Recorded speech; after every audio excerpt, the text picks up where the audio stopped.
All right, check out this story. From the Telegraph, oil cartel joins forces with Russia to cut supplies.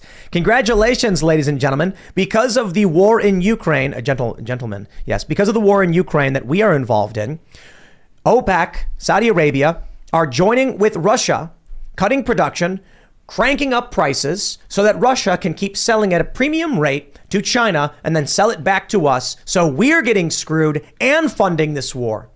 Your costs are going to go up. Cool. Your standard of living is going to go down. And it's because Joe Biden is a corrupt piece of trash who keeps funneling our money to Ukraine.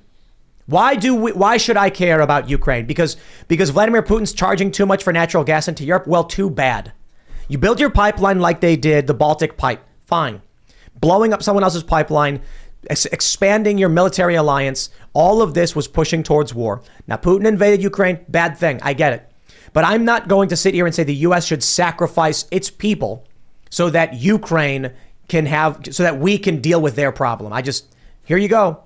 Thanks, Joe Biden. Let's see if this impacts the midterms. Well, if you remember a couple of months ago, Joe Biden had a very publicized trip to Saudi Arabia where he was going to go to Saudi Arabia and make sure that they produce more energy and oil from the world, since, of course, it's very green to stop domestic energy exploration and production and, of course, depend on Saudi Arabia and the Henry Kissinger-supported petrodollar, which, again, absolutely mind-boggling. But if you remember from that trip, he was like, I'm going to go there. I'm going to make sure we have a ton of energy. They're going to be pumping it out of the ground. And there was even a press release from the White House saying this trip was successful. And then the Saudi Arabians came out and said, no, it wasn't. We're not going to be pumping oil. We're not doing that. And now this is on the heels of that meeting of Joe Biden going down to Saudi Arabia. And essentially, I do think the OPEC countries, the oil-producing countries are looking out for themselves because they see this as an opportunity. They will be enriching themselves. And I do see other individuals that are going to, of course, be also benefiting from an energy crisis, which is already here, and it's only going to get worse with this latest news. This, to me, is a longer part of the agenda of the Great Reset, which is deliberately denying people energy to stop human progress and enslave them. We just got a good super chat from Just Political. Makes a good point. Nothing will stop a midterm election faster than emergency wartime powers. If Russia were a month out, what if the October surprise is that Putin drops a nuke and they suspend elections? What do you mean Putin in That's quotes? Right. Let's put that in quotes because we don't know. Yeah, what happens if a nuke is drops? Or and or a firebomb or something crazy, like any kind of conventional and they suspend elections saying we can't, so it's an emergency and the country's got to mobilize.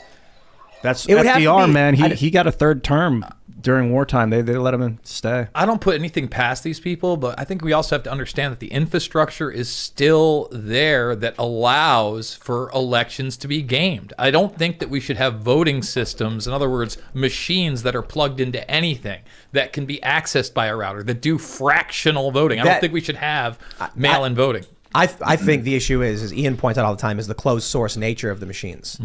But yeah, because if the code is private and it's flipping I really votes, don't want to segue know. the conversation off of what we were talking about, because my concern is, will there be a nuclear strike? Is there going to be severe economic damage from, say, oil prices skyrocketing? What do we see, like $9 already in California again, like $8.50 or something like that? Will that result in some kind of emergency wartime powers? Or the inverse is, they can't shut the election down. It would destroy the country. Gas prices are so high, Democrats get swept out of office. I was going to say to you, okay, Stacey Abrams, but that's beyond the point from the conversation how here. Dare you? But anyway, this will be impacting the average American, but more significantly, the people who don't have money, the people who are the poorest in our country will now have a harder time making ends meet. Paying for gas for your car, paying for heat this winter will become more difficult, not just for the people in the United States, but specifically other people outside of the United States who don't have it as lucky as we do. People in Europe are absolutely dealing with a huge energy crisis where many businesses are already shutting down their doors because they can't find a way to pay for the energy bill. That's crazy. Your life savings are going towards heating your home right now in Europe. And this is how you're spending your money when, of course, a lot of this is orchestrated by bad decisions by politicians and central controllers that are artificially hiking up the price of energy for their own personal benefit because they know once they create artificial scarcity, they're able to do what they want with the human population. And with the decline of energy, it also brings on the decline of the food production. It brings on the decline of humanity. I don't necessarily think that you need an October surprise, right? So you're talking about all these price increases. I think that this is part of what the sustainability movement really is. And what sustainability really means is your standard of living is going to plummet. So this is further hurting anything that's remnant of the middle class. They're lying about how much inflation has gone on. Obviously, it's more than 8 point whatever percent. And if you continue these trends gradually, you gut the country even further, and you really go into this global idea set of scarcity. And we need a new system of control. And that's where you have your social credit score. That's where you have your carbon credit system. Even the World Economic Forum, I know we mentioned Iran, they have their World Food Program that they plan on running through the blockchain. They have a whole little bit about running refugee camps via blockchain technology. You guys seen, you remember V for Vendetta when Natalie Portman is eating the toast and she's like, is this real butter? Like, I haven't had this since I was a kid. That's what they want for you and your kids. Your kids are going to wake up in the morning and you're going to be laying next to them in your pod. They're going to open the pod and they're going to be, outside surrounded by a whole bunch of other pods.